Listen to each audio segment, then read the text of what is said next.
Hello, my name is Nafaria Siren, and here we are at KinkyCon 2025, and we're going to show you how to make a popper for your play whip. So we have a selection of play whips. Some of these have an integrated fall and popper, and some of these have their popper separate, just like this. This is the popper style we're going to make right now.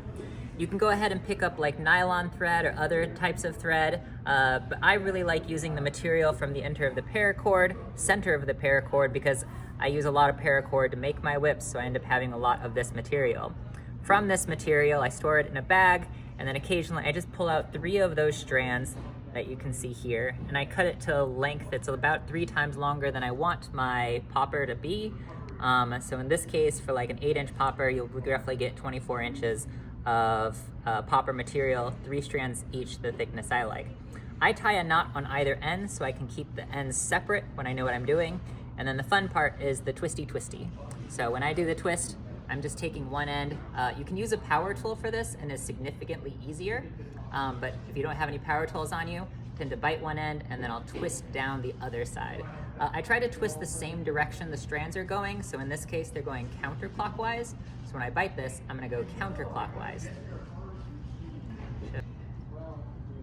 And then once you get all the way to the end, which is about my arm's length,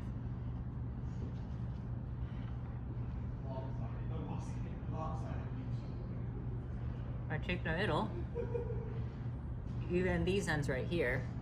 So then this middle, you can start twisting the opposite direction, and it'll kind of go on its own, just like that.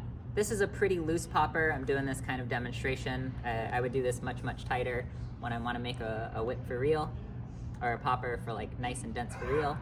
So then I'm pulling these 2 strands away at the end, and then I do a fisherman's knot. So a fisherman's overhand knot is to take one of these all the way around and through, pulling it through the loop I just made. And now I have that. It's a fisherman's knot. Also, blood knots are super useful for these. I like that because for the fisherman's knot, it's usually one piece. I take that a little bit further, and I do a second fisherman's knot. Let me separate. This is why I like to tie the knots together, the knots on the end, so you can tell which strand is which. Pull this back. When I take this and wrap it through, I have a second overhand knot, and then those overhand knots, they are currently separate, one there and one there. I know it's hard to see right now, but then when you pull them together, they can become nice and tight. There's a pretty loose popper. We're gonna tighten this up and show you how to attach it in a minute, but it shows you how to get the material, cut it, tie the knots off, twist them all together, and put this knot in there.